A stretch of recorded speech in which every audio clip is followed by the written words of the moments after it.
നല്ല നമസ്കാരം. ഒരു വർഷം കൂടി കഴിഞ്ഞിരിക്കുന്നു. രാജ്യത്തെ ജനങ്ങൾ അച്ചടക്കബോധത്തോടെ ചെലവ് ചുരുക്കി വരിവരിയായി നിൽക്കാൻ പഠിച്ച വർഷം. ദേശസ്നേഹത്തിൻ്റെ ചായക്കോപ്പയിൽ കൊടുങ്കാറ്റ് അടിച്ച വർഷം. ആ സമത്വസുന്ദരമായ വർഷത്തിൽ പകുതി സമയവും നമ്മുടെ പ്രധാനമന്ത്രി നമ്മുടെ രാജ്യത്ത് ഇല്ലാതിരുന്നതിൻ്റെ എല്ലാ ക്ഷീണവും തീർത്ത് മേരെ പ്യാരി ദേശവാസിയോം എന്ന ഒറ്റ വിളിയിൽ അച്ചാദിൻ പ്രഖ്യാപിച്ച ആ മനോഹര നിമിഷങ്ങളെ അയവിറക്കി ദിംതരികിടതവും പുതുവർഷ പതിപ്പായി കേരള സർക്കസ് ആരംഭിക്കുകയാണ്. എല്ലാവർക്കും സർക്കസ് കൂടാരത്തിലേക്ക് സ്വാഗതം. പോയ വർഷത്തെ എല്ലാ തരികിടകളുടെയും 1 മണിക്കൂർ നീളുന്ന സർക്കസാണിത്. ഒരിക്കൽ കൂടി സ്വാഗതം. കഴിഞ്ഞ വർഷം നിരവധി പേരെ കളിയാക്കിയതിനാൽ ഇനി പോയ വർഷം മാതൃഭൂമി ന്യൂസിന് വാർത്താ അവതരണത്തിൽ വന്ന അബദ്ധങ്ങളാണ് പ്രേക്ഷകർക്ക് മുന്നിൽ കേരള സർക്കസ് ആദ്യം ചാനൽ ചിരിയായി അവതരിപ്പിക്കുന്നത്. സമയക്കുറവ് മൂലം പലതും വെട്ടിക്കുറച്ചിട്ടുണ്ട്.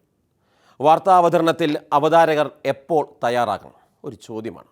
പക്ഷേ എപ്പോഴും ഓൺ എയർ വന്നതിന് ശേഷം മാത്രം തയ്യാറാകുന്ന ക്രൈം ന്യൂസ് അവതാരകയോടുകൂടി ചാനൽ ചിരി ആരംഭിക്കാം.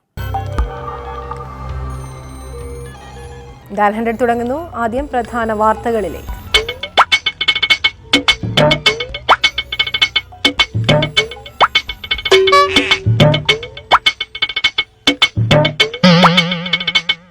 ജമ്മുകശ്മീരിൽ വീണ്ടും സംഘർഷം. ശ്രീനഗറിൽ PDP MPയുടെ വീട് അക്രമികൾ അഗ്നിക്കിരയാക്കി. ഒരു ദിവസത്തെ ശാന്തതയ്ക്ക് ശേഷം ജമ്മുകാശ്മീരിൽ വീണ്ടും സംഘർഷം.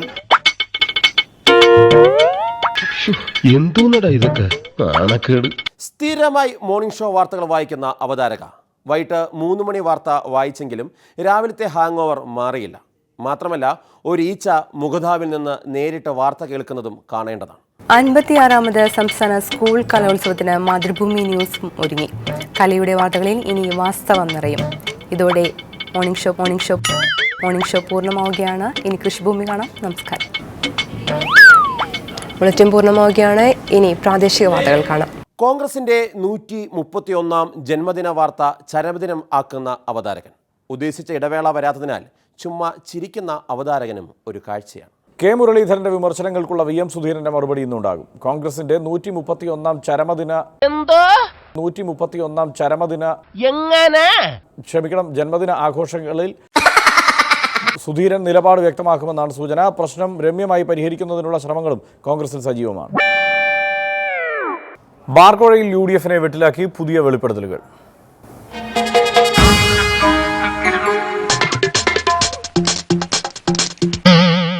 വാർത്ത വായിച്ച് മുറുകി വന്നപ്പോഴാണ് അവതാരക ഓർത്തത് സഹപ്രവർത്തകയായ തങ്കമ്മയുടെ ഡ്യൂട്ടി കഴിഞ്ഞോ എന്തോ.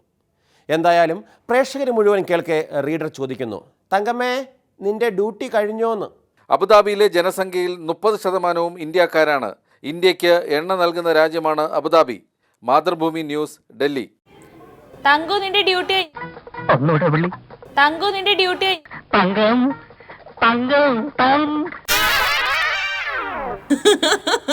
ഇനി ഡ്യൂട്ടി കഴിയാതിരിക്കുന്ന തങ്കമ്മയുടെ വാർത്താ വായനയാണ്.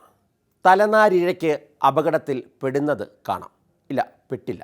പാലക്കാട് പേഴുംകര പുഴപ്പാലത്തിന് സമീപം നിയന്ത്രണം വിട്ട കാർ തലനാരിഴയ്ക്ക് അപകടത്തിൽപ്പെട്ടില്ല. കോളിവുഡിൽ ഈ ആഴ്ച റിലീസ് ചെയ്യുന്ന ചിത്രമാണ് സിദ്ധാർത്ഥ് നായകനായ ജിൽ ജുഗ് ജംഗ്. സിദ്ധാർത്ഥ് നിർമ്മാതാവാകുന്ന 2ാമത്തെ ചിത്രവുമാണ് ജിൽ ജുഗ് ജംഗ്. ഡാർക്ക് ഹ്യൂമർ ചിത്രമായ ജിൽ ജുഗ് ജംഗിൽ രാധാരവി ഒരു പ്രധാന കഥാപാത്രത്തെ അവതരിപ്പിക്കും. ആരും കാണാതെ ഓൺ എയറിൽ എന്താണെന്ന് ചോദിക്കുന്ന അവതാരകൻ. പാവം മൂപ്പര് മാത്രം ഒന്നും അറിഞ്ഞില്ല. സ്വാശ്രയ കോളേജുകളുടെ മെഡിക്കൽ കൗൺസിലിംഗിനെതിരെ മഹാരാഷ്ട്ര നൽകിയ ഹർജിയിൽ സുപ്രീം കോടതി ഇന്ന് വിധി പറയും. വിനയ ചേരുന്നു വിശദാംശങ്ങളുമായി. വിനയ, എപ്പോഴേക്ക് വിധി ഉണ്ടാകും?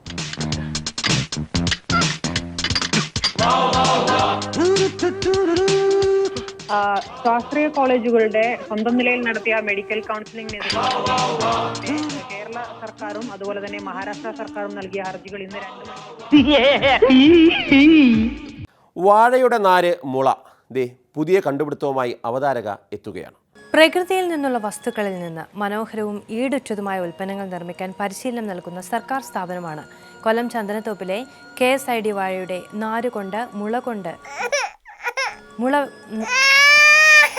വാഴയുടെ നാര് തൊട്ട് മുള കൊണ്ട് വരെയുള്ള ഉൽപ്പന്നങ്ങളാണ് ഇവിടെ നിർമ്മിക്കപ്പെടുന്നത്. കൊലപാതക വാർത്ത വായിച്ചിരിക്കുമ്പോഴാണ് എല്ലാം ഇരുട്ടിലായത്. എന്നാൽ ആ ഇരുട്ടിൽ ഒന്ന് മുടി കോതാമെന്ന് അവതാരക കരുതി. ബാക്കി കണ്ടോ.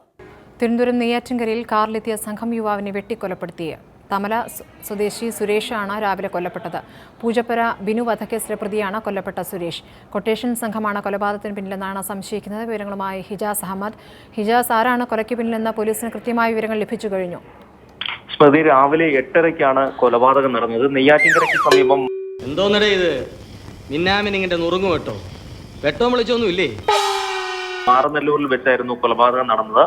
തമനം സ്വദേശിയായ ഹിജാസ് പറയാം. ഇനി എന്നാ പറയാനാന്നേ, ദേ വരുന്നു ആർക്കും മനസ്സിലാകാത്ത ഒരു കൃഷി വാർത്ത. സ്കൂൾ കൃഷിത്തോട്ടത്തിൽ പച്ചക്കറി കൃഷിയുടെ വിജയഗാഥയുമായി 2ാം വർഷവും Karimannoor saint Joseph school guide school കുട്ടികൾ ഒരുക്കിയ കൃഷിത്തോട്ടത്തിൽ വിളഞ്ഞത് പാവലും പടവലവും കോവളവും വെണ്ടയും വെള്ളരിയുമാണ്. നീ ഒന്നും പണയണ്ട. 2016 കേരള രാഷ്ട്രീയത്തിൽ പുതിയ നേതൃത്വത്തെ വാഴിച്ച വർഷമായിരുന്നു. 2 സീറ്റിൻ്റെ ഭൂരിപക്ഷത്തിൽ വന്ന ഉമ്മൻചാണ്ടി സർക്കാർ ആടിയാടി നിന്നെങ്കിലും 5 വർഷവും ഭരിച്ചു നിന്ന വർഷം. തെരഞ്ഞെടുപ്പിൻ്റെ വരവറിയിച്ച് 2016 ജനുവരിയിൽ തന്നെ ജനത്തെ സേവിക്കാൻ മുട്ടിനിന്നവരെല്ലാം കേരള യാത്രകൾ സംഘടിപ്പിച്ചു. KPCC പ്രസിഡന്റ് VM സുധീരൻ ജനരക്ഷാ മാർച്ചും പിണറായി വിജയൻ കേരള മാർച്ചും ഞെട്ടിയുണർന്ന് BJP പ്രസിഡന്റായ കുമ്മനം രാജശേഖരൻ വിമോചന യാത്രയും നടത്തിയ വർഷം. എല്ലാവരും യാത്രിക്കുന്നത് കണ്ട് കുഞ്ഞാലിക്കുട്ടി കേരള യാത്രയും കാനൻ രാജേന്ദ്രൻ ജനകീയ യാത്രയും നടത്തി. എന്തിന്? വെള്ളാപ്പള്ളി വരെ യാത്രിച്ചു. അപ്പോൾ യാത്രാ പർവ്വത്തിൽ കേരള യുദ്ധം ആരംഭിക്കുകയാണ്.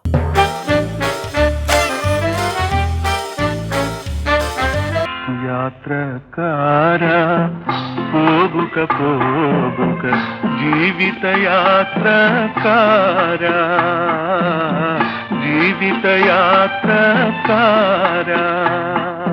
ഉമ്മൻചാണ്ടിയുടെ നേതൃത്വത്തിലുള്ള ഈ ഗവൺമെന്റ് നടപ്പാക്കിയിട്ടുള്ള വൻപിച്ച വികസന പരിപാടികൾ ജനങ്ങളിൽ എത്തിക്കുന്ന ദൗത്യം കൂടി ഈ യാത്രക്കുണ്ട്. Indian national Congress